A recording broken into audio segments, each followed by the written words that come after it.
Primeira Carta aos Tessalonicenses. Capítulo 1. Prefácio e saudação. Paulo, Silvano e Timóteo, à Igreja dos Tessalonicenses, em Deus Pai e no Senhor Jesus Cristo, graça e paz a vós outros. Ação de graças pela fé da Igreja.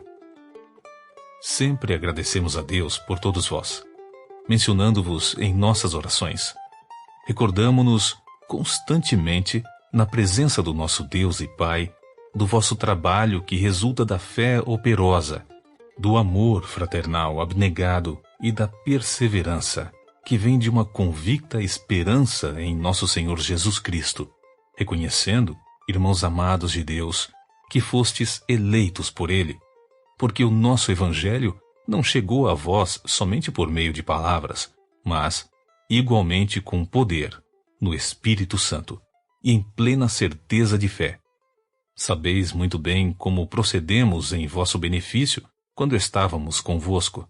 De fato, vos tornastes nossos discípulos e do Senhor, pois, apesar de muito sofrimento, recebestes a palavra com a alegria que vem do Espírito Santo. Dessa forma, vos tornastes o padrão de fé para todos os crentes que estão na Macedônia e na Acaia, porquanto, a partir de vós, não somente a palavra do Senhor foi proclamada na Macedônia e na Acaia, mas também a vossa fé em Deus tornou-se conhecida em todos os lugares, a ponto de não ser necessário que acrescentemos mais nada a isso, porque todos eles relatam de que maneira fomos recebidos por vós, e de que maneira vos convertestes dos ídolos a Deus, para servirdes ao Deus vivo e verdadeiro, enquanto aguardais do céu seu Filho, a quem ele ressuscitou dentre os mortos, Jesus, que nos livra da ira que certamente virá. Capítulo 2. A verdadeira pregação da palavra. Irmãos, vós mesmos sabeis que não foi inútil a visita que vos fizemos. Apesar de termos sido maltratados e muito ofendidos em Filipos, como é de vosso conhecimento, nosso Deus nos proporcionou uma disposição corajosa para vos anunciar seu Evangelho em meio a grandes batalhas. Pois a nossa exortação não tem origem no pecado, nem tampouco em motivos impuros. Muito menos temos qualquer intenção de vos enganar. Pelo contrário, visto que somos homens de Deus aprovados por Ele para nos confiar seu Evangelho, não pregamos para agradar as pessoas, mas sim a Deus, que prova o nosso coração. A verdade é que jamais nos utilizamos de linguagem bajuladora, como bem sabeis, nem de artimanhas gananciosas. Deus é testemunha desta verdade. Da mesma forma, nunca nos dedicamos a buscar honrarias, quer da vossa parte ou mesmo de outros. Muito embora, como apóstolos de Cristo, pudéssemos ter solicitado de vós o nosso sustento. Todavia, agimos entre vós com todo o desprendimento, como a mãe que acarinha os próprios filhos. Assim, por causa do grande afeto por vós, decidimos dar-lhes não somente o Evangelho de Deus, mas igualmente a nossa própria vida, tendo em vista que vos tornastes muito amados por nós. Porque, certamente, vos recordais, caros irmãos, do nosso dedicado e extenuante ministério, e de como, noite e dia, trabalhamos para não vivermos à custa de nenhum de vós, enquanto vos comunicávamos o Evangelho de Deus. Vós e Deus sois testemunhas de como nos portamos de maneira santa, justa e irrepreensível entre vós, os que credes. E sabeis ainda que tratávamos a cada um de vós com a mesma deferência que um pai trata seus filhos, suplicando-vos, consolando-vos e oferecendo nosso testemunho, a fim de que possais viver de modo digno de Deus, que os convocou para o seu reino e glória. A Igreja deve acatar a palavra. Outro motivo ainda temos nós para incessantemente dar graças a Deus. É que, tendo vós recebido a palavra que de nós ouvistes, que provém de Deus, acolhestes não como simples ensino de homens, mas sim como, em verdade, é a palavra de Deus, a qual com toda certeza está operando eficazmente em vós, os que credes. Tanto é assim, queridos irmãos, que vos tornastes discípulos das igrejas de Deus em Cristo Jesus, que estão na Judéia. Afinal, também vós padecestes, da parte de vossos próprios patrícios, as mesmas crueldades que eles, por sua vez, sofreram dos judeus, os quais não somente assassinaram o Senhor Jesus e os profetas, como igualmente nos perseguiram. Eles fizeram o que era mal diante de Deus e são hostis a todos, esforçando-se ao máximo para nos impedir de pregar aos não-judeus a fim de que estes sejam salvos. Dessa forma, seguem acumulando seus pecados. Contudo, sobre eles, chegou finalmente a ira de Deus. O amor de Paulo pelos discípulos. Nós, no entanto, amados irmãos, privados momentaneamente da vossa companhia pessoal, mas não distantes do vosso coração, trabalhamos incessantemente com o objetivo de ir e ver os vossos rostos. Por isso, queríamos visitar-vos. Eu, Paulo, quis vos saudar face a face, não somente uma vez, mas duas. Porém, Satanás nos provocou impedimentos. Todavia, quando nosso Senhor Jesus retornar, quem será a nossa esperança, alegria ou coroa de glória diante dele? Ora, não sois vós? Com toda certeza, vós sois a nossa glória e a nossa grande alegria.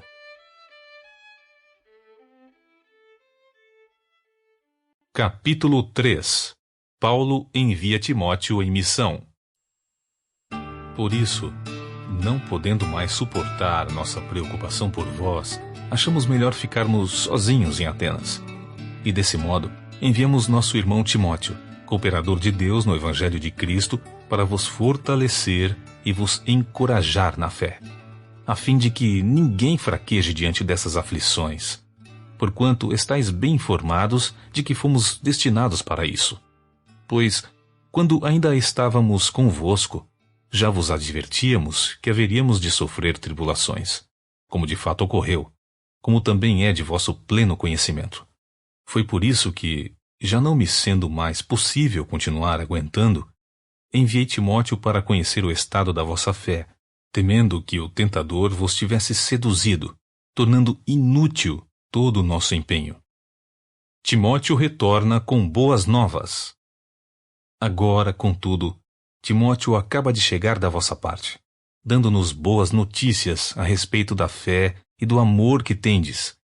Ele nos relatou que é permanente a vossa lembrança afetuosa quanto a nós, e que é grande o vosso desejo em nos ver pessoalmente, da mesma forma como nós ansiamos por ver-vos.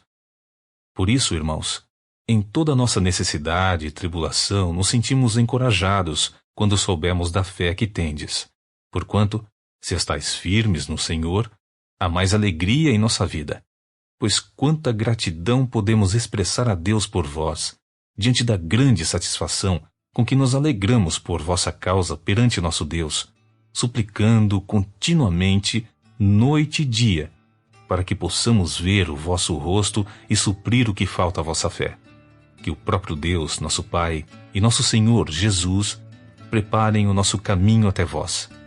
Que o Senhor faça crescer e transbordar o amor que tendes uns para com os outros e para com todas as pessoas, a exemplo do nosso amor por vós. Que Ele fortaleça o vosso coração, para serem irrepreensíveis em santidade diante de nosso Deus e Pai, na vinda de nosso Senhor Jesus, com todos os seus santos.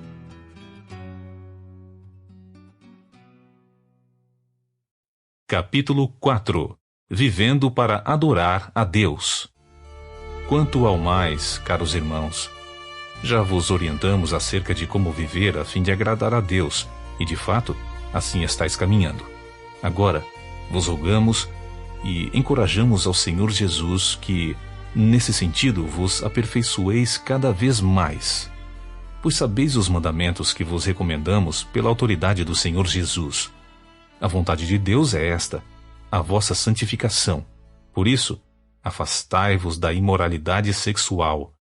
Cada um de vós saiba viver com seu próprio cônjuge em santidade e honra, não dominados pela paixão de desejos sem controle, à semelhança dos pagãos que não conhecem a Deus. Quanto a este assunto, ninguém seduza ou tire proveito de seu irmão, porque o Senhor castigará todas essas práticas, como já vos advertimos com toda certeza, pois Deus não nos convocou para a impureza, mas sim para a santificação. Portanto, aquele que rejeita estas orientações não está rejeitando o homem, mas a Deus, que vos outorga o seu Espírito Santo. O cristão deve agir com amor. No que se refere ao amor fraternal, entretanto, não há necessidade de que eu vos escreva, porquanto vós mesmos estáis por Deus instruídos que deveis amar-vos uns aos outros. E, na verdade, estáis praticando esta ordem mesmo para com todos os irmãos em toda a Macedônia. Todavia, vos encorajamos, queridos irmãos, que vos aperfeiçoeis nisto cada vez mais, buscando viver em paz, cuidando cada qual da sua vida, e trabalhando com as próprias mãos, como já vos orientamos, de modo que vos porteis com dignidade para com os de fora, e de nada venhais a necessitar da parte deles. A volta de Cristo e os crentes. Não desejamos, no entanto, irmãos, que sejais ignorantes em relação aos que já dormem no Senhor, para que não vos entristeçais como os outros que não possuem a esperança. Porquanto, se cremos que Jesus morreu e ressuscitou, da mesma maneira devemos crer que Deus, por intermédio de Jesus, trará juntamente com ele os que nele faleceram. Afirmamos a todos vós, pela palavra do Senhor, que nós, os que estivermos vivos, quando se der o retorno do Senhor, certamente não precederemos os que dormem nele. Pois, dada a ordem, com a voz do arcanjo e o ressoar da trombeta de Deus, o próprio Senhor descerá dos céus, e os mortos, em Cristo, ressuscitarão primeiro. Logo em seguida, nós, os que estivermos vivos sobre a terra, seremos arrebatados como eles nas nuvens, para o encontro com o Senhor nos ares. E assim estaremos com Cristo para sempre. Consolai-vos, portanto, uns aos outros com estas palavras. Capítulo 5. Cristo retornará em breve. Caros irmãos, em relação aos tempos e épocas, não é necessário que eu vos escreva, pois vós mesmos estáis bem informados de que o dia do Senhor virá como ladrão à noite. Quando vos afirmarem paz e segurança, eis que repentina destruição se precipitará sobre eles, assim como as dores de parto tomam uma mulher grávida, e de forma alguma encontrarão escape. Revestir-se de Cristo e vigiar. Entretanto, vós, irmãos, não estáis vivendo nas trevas, para que esse dia, como se fosse um ladrão, vos ataque de surpresa.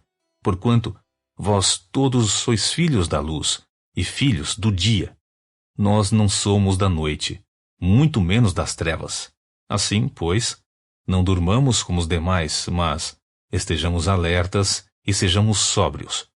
Pois os que dormem adormecem de noite, e os que se embriagam, é de noite que se embebedam. Nós, no entanto, que somos do dia, sejamos sóbrios, revestindo-nos da armadura da fé e do amor, tendo por capacete a esperança da salvação. Porque Deus não nos designou para a ira, mas para sermos contemplados pela salvação por intermédio de nosso Senhor Jesus Cristo. Ele morreu por nós para que, quer estejamos acordados, quer dormindo, vivamos unidos a Ele. Por isso, aconselhai-vos e encorajai-vos mutuamente, como de fato já estáis fazendo. Como manter o fogo do Espírito?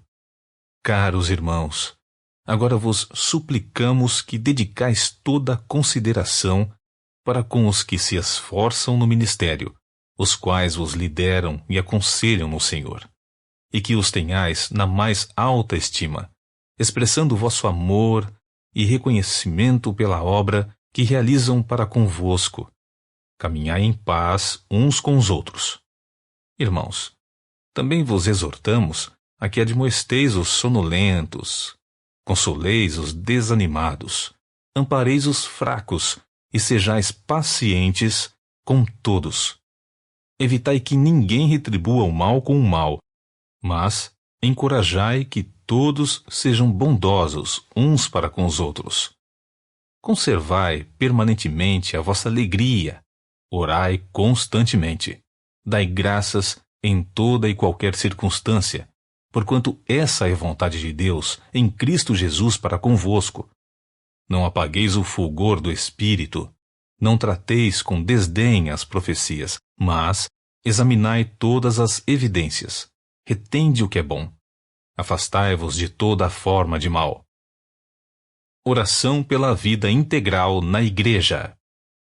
Que o próprio Deus da paz vos santifique integralmente, que todo o vosso espírito, alma e corpo sejam mantidos irrepreensíveis na vinda de nosso Senhor Jesus Cristo.